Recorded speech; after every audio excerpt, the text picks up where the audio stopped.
आपकी अदालत में अगला हिस्सा। आपकी अदालत में बागेश्वर धाम के प्रमुख धीरेन्द्र कृष्ण शास्त्री पर इल्जाम है कि ये असभ्य भाषा का प्रयोग करते हैं। शास्त्री जी, कुछ लोग आपको पीठाधीश्वर मानते हैं, कुछ लोग गुरु मानते हैं, लोग महाराज कहते हैं, बड़ा आदर करते हैं, कोई संत कहता है, लेकिन आप जिस भाषा का प्रयोग करते हैं वो इस गरिमा के अनुकूल नहीं लगती कई बार। जैसे आपने एक पत्रकार को कहा कि तुझे नंगा कर दूंगा, ये साधु की भाषा तो नहीं हो सकती, ये संत की भाषा तो नहीं हो सकती। ब्राह्मण समाज पर कमेंट करने वाले एक व्यक्ति को आपने कहा मूर्ख, ठठेरी के बरे, नकट्टा। तो ये ठठेरी क्या होता है? ये कोई हम जातिवादी नहीं है, पहली बात तो हम ये क्लियर करें। नहीं, ये ठठेरी क्या होता है? ये हमारे बुंदेलखंड का एक भावनात्मक शब्द है, ठठरी। जब माताएं बड़ी आवेश में होती है और बालक कोई गलती कर देता है तो माताएं अपनी बालक को कहती हैं, अरे ठठरी के बरे सुधर जा, न कटा।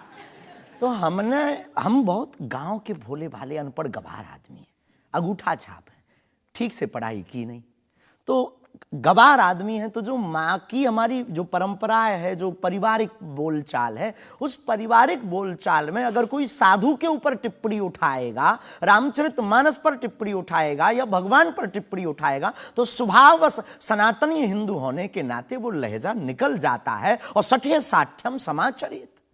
ये भी कौन सी गलत बात है? अगर कोई भगवान को गाली बके और हम उसको श्रीमान जी कहें, स्वामी जी कहें, भगवान कहें, तो हमें तो नहीं लगता कि वो बिना ना मानत जलद जड़ गए 3 दिन बीत और बोले राम सकोप तब भय बिन हो ये न प्रीत। देखिए, आप अपने आप को बड़े पढ़ा लिखा गवार कह करके तो नहीं छुप सकते उसके पीछे। आपने उनसे कहा कि तू मुझे मिल जा, मैं तुझे मसल दूंगा। बहुत अच्छा, हाँ, ये हमने कहा क्योंकि उन्होंने कथावाचकों को पाखंडी कहा था, जिस विषय पर आपने ये टिप्पणी किया है। उन्होंने कथावाचक, हमने कहा कथावाचक हो सकते पाखंडी, पर पर्टिकुलर नाम लीजिए, सब नहीं हो सकते। इस भारत में जगतगुरु स्वामी रामभद्राचार्य भी है, मुरारी बापू भी कथाव्यास है, पूज्यपाद श्री मलुक पीठाधीश्वर भी कथाव्यास है, उनमें एक दास भी है। ये महापुरुषों पे आज तक कोई इल्जाम नहीं है, और इन महापुरुषों पर इल्जाम नहीं है तो सब कथा। भाई, एक पत्रकार गलत हो सकता, सब नहीं हो सकता। हम अगर सबको कहें कि सब पत्रकार ऐसे होते हैं तो ये हमारी धूर्तता होगी। तो उसने सब कथावाचकों को ऐसा कहा था, तब हमने उसको कहा था कि भाई अगर तुम ऐसा कहो तो महापुरुषों के बारे में तो किसी को नहीं कहना चाहिए, तो बात ठीक है, तय है। रामचरितमानस के बारे में नहीं कहना चाहिए तो तय है। तो उसके लिए अगर ऐसा मसला कह दिया समझाने के लिए, वो है तो हमारा आदमी चेला। लेकिन आपने संत तुकाराम के बारे में क्या कहा? संत तुकार को हाँ। आपने कहा संत तुकाराम की लुगाई रोज उन्हें मारती थी, रोज पीटती थी डंडे से। तो किसी ने उनसे पूछा, तुम रोज लुगाई से पिटते हो, शर्म नहीं आती? इसमें बोलचाल की भाषा में थोड़ा सा वो हुआ। हमने एक कथा पढ़ी थी एक पुस्तक में, उसमें लिखा था कि उनकी पत्नी झगड़ालू, बड़ी ईर्षालु थी, बड़ी विचित्र थी, और वो संत तुकाराम जी को एक बार गन्ने के लिए भेजती, गन्ना वो एक लेकर शाम को आते तो वो उनके शरीर पर प्रहार कर देती, एक गन्ने के 2 टुकड़े हो जाते। पर तुकाराम बहुत अद्भुत महापुरुष थे, उन्होंने कहा, देख तू कितनी ज्ञानवान है, पहले गन्ना एक था, हम लोग 2 थे, तूने मेरे शरीर पर प्रहार करके गन्ने के 2 टुकड़े कर दिया, अब एक तू चूस एक मैं लूं। तो लेकिन देखिए, आपने जो बोलचाल उसमें बिगड़ा आपने जिस अंदाज में कहा था वो सम्मानजनक नहीं था, समाज के लिए असभ्य था, इसमें कोई संदेह नहीं है। लेकिन हम अपनी भाषा से समझने का कोशिश करते हैं, जो कई बार हमारी भाषा लोगों के अनुरूप फिट नहीं है। कभी आपको नहीं लगता कि संत तुकाराम जैसे महान संत के बारे में ये कह दिया, उसके लिए हमें गलती माननी चाहिए? बिल्कुल, अगर ये किसी की भावनाओं को ठेस पहुंचा तो संतों के प्रति हमारे हृदय में अथाह प्रेम है, अथाह प्रेम। और हम स्वप्न में भी, हम तो खुद साधु परंपरा से जीवित हुए हैं, नालायक से बोलने लायक संतों के कारण हुए, और हम अगर संतों का अनादर करेंगे तो अपनी जिंदगी में हम रहेंगे कहाँ?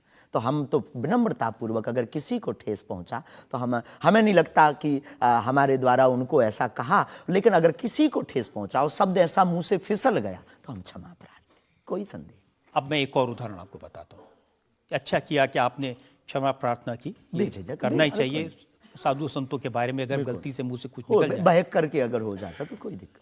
आप बात कर रहे थे साईं बाबा के बारे में, और आपने कहा कि हमने सुना वो चांद मियां निकले। हाँ, सुना।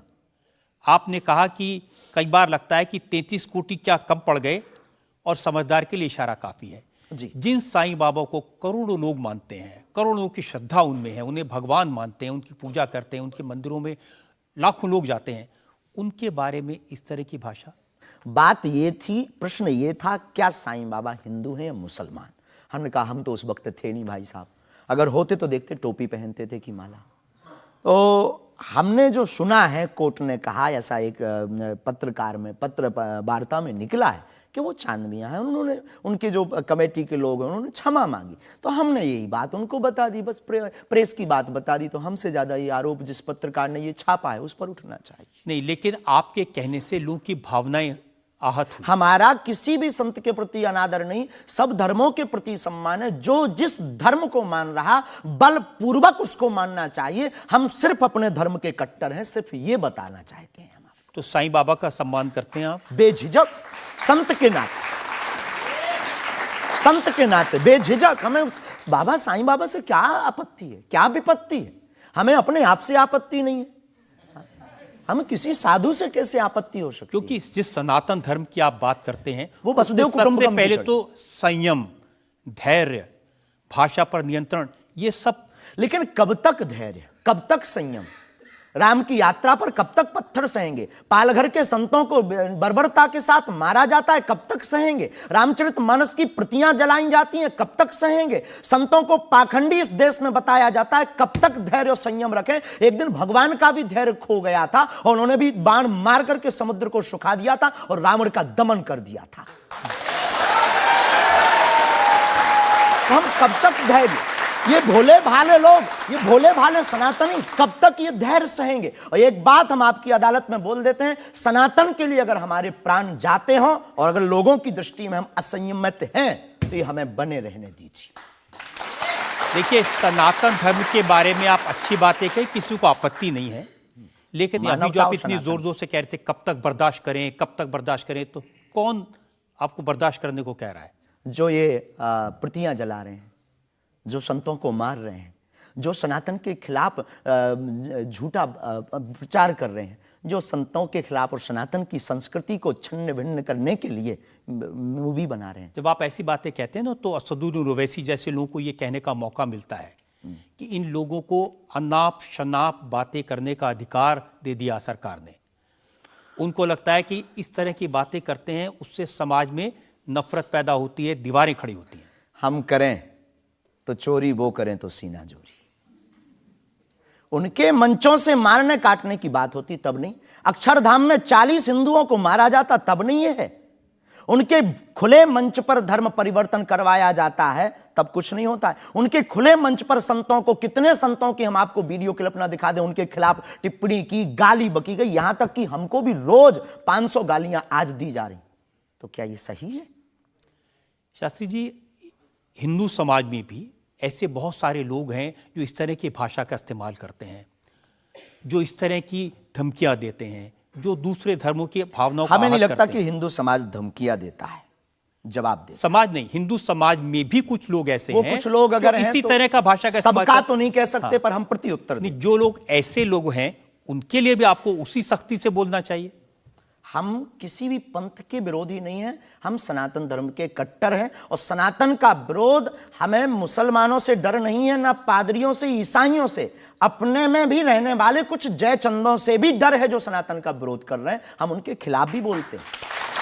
और ये जो मसलने वाला विषय है, ये मसलने वाला विषय जो हमने बोला है, वो किसी मुसलमान के लिए नहीं बोला, एक हिंदू व्यक्ति के लिए ही बोला, जब उसने संतों पर उंगली उठाई थी। और बोलना हमारा, हमें मौलिक अधिकार है, हम भी भारतीय नागरिक हैं।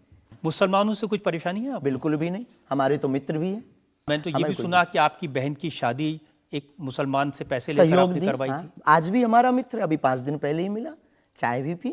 और हमारा लगभग 500-600 मुसलमान परिवार हैं जो आत्मा से जुड़े हैं। इस भारत का प्रत्येक नागरिक अपने हृदय पर अगर हाथ रखे ना, अब मीडिया में वो कुछ भी बोले, तो उसकी रंगों में राम और कृष्ण का ही ब्लड बह रहा है। इंडिया टीवी हर वक्त हर जगह डाउनलोड करने के लिए सर्च करें India TV news Google play store या ऐप स्टोर पर।